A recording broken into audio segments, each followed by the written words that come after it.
கதையால் இவனுக்கு மரணமே ஏற்படாது. கதையால் இவனை எவ்வளோ அடித்தாலும் அவனுக்கு ஒன்றும் ஆகாது.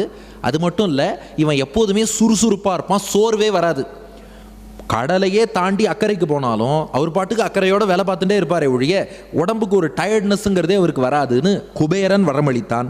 எல்லாத்துக்கும் மேலே பிரம்மா சொன்னார், இவன் சிரஞ்சீவியாக இருப்பான், இவனுக்கு மரணம் என்பதே வராமல் நீண்ட ஆயுளோடு இவன் விளங்குவான் என்று பிரம்மா ஆசீர்வாதம் பண்ணார். இவன் ஒப்பற்றவனாக இருப்பான், ராமனுக்கு பல பல கைங்கரியங்கள் பண்ணுவான் என்றெல்லாம் பிரம்மாவும் வாழ்த்தி, இப்படி இத்தனை தேவர்களிடம் இருந்து இத்தனை வரங்களை பெற்று இன்று அப்படிப்பட்ட ஒப்பற்ற சக்தியோடு ஸ்ரீமான், தீமான், ஹனுமான், அசமசமதிக கீர்த்திமான், பக்திமான் என்னும்படியாக ஹனுமான் விளங்கி கொண்டிருக்கிறார். அப்போ வாயுவின் அனுகிரகம் முன்னாடியே, அது இல்லாமல் இத்தனை தேவர்கள்டேந்து வரோம்.